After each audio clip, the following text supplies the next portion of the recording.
Assalamualaikum warahmatullahi taala wabarakatuh. Waalaikumsalam warahmatullahi wabarakatuh. Masih melanjutkan tentang masalah syahadatain, rukun Islam yang pertama, melaksanakan syahadatain. Ini audien ada yang bertanya lagi. Apakah syahadatannya orang yang gila itu sudah termasuk melakukan salah satu rukun Islam yang pertama? Terima kasih. Kita tanggapi pertanyaan tersebut. Kita awali dengan satu keterangan yang ada di dalam fikih, bahwa di sana ada beberapa golongan orang yang tidak masuk di dalam khitab. Tidak masuk di dalam khitab syar'iyah ataupun khitab hukum-hukum yang dimunculkan oleh Allah dan yang dimunculkan oleh Rasulullah. Yang pertama adalah orang yang gila. Kemudian yang kedua adalah orang yang tidur. Kemudian termasuk di antaranya adalah orang yang dalam keadaan epilepsi. Kalau seandainya salah satu dari golongan ini nanti dia melakukan suatu perkara, baik perkara itu yang dilarang oleh Allah, maka dia tidak termasuk kena dosa. Dia tidak melakukan sholat, orang epilepsi tidak melakukan sholat, orang gila tidak melakukan sholat, ataupun orang yang tidur tidak melakukan sholat, itu tidak kena, ya, tidak kena hukum, tidak kena khitab kewajiban melakukan sholat yang akhirnya tetap diampuni oleh Allah Subhanahu wa Ta'ala. Walaupun kalau tidak melakukan sholat yang akhirnya nanti qadha. Seperti halnya Ashabul Kahfi, berapa ratus tahun dia tidak melakukan sholat karena dia tidur.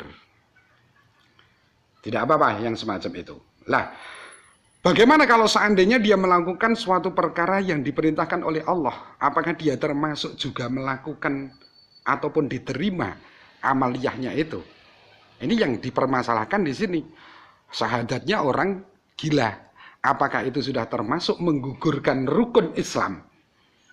Kalau memang semacam itu satu pertanyaan, kita bisa menjawabnya bahwa orang gila itu tidak termasuk khitab, orang yang kena khitab syariat agama Islam.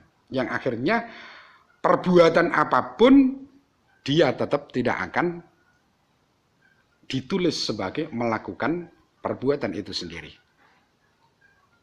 Tidak tertulis.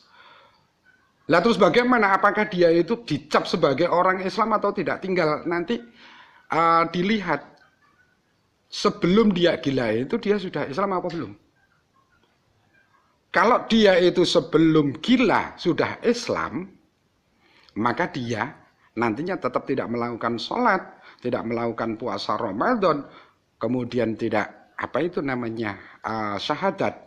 Karena dia sudah yakin bahwa Islam adalah agama yang hak. Contohnya, dia tetap tergolong dari ahli surga. Karena apa? Tidak, sekali lagi, tidak kena khitab hukum-hukum syariat Allah dan syariatnya Rasulullah. Diterima apa tidak syahadatnya? Kalau masalah diterima dan tidaknya itu hak prerogatifnya Allah Subhanahu wa Ta'ala. Tapi yang jelas ada satu ketentuan, apapun yang dilakukan tetap tidak masuk kepada dirinya. Dosa juga tidak ada. Karena apa? Karena dia tidak sadarkan diri. Tidak sadarkan diri karena apa? Karena gila. Itu sedikit yang kami sampaikan. Mungkin nanti ada satu pertanyaan lain, bisa langsung di bawah komentar, atau mungkin juga langsung kepada saya. Itu sedikit yang kami sampaikan. Assalamualaikum warahmatullahi taala wabarakatuh.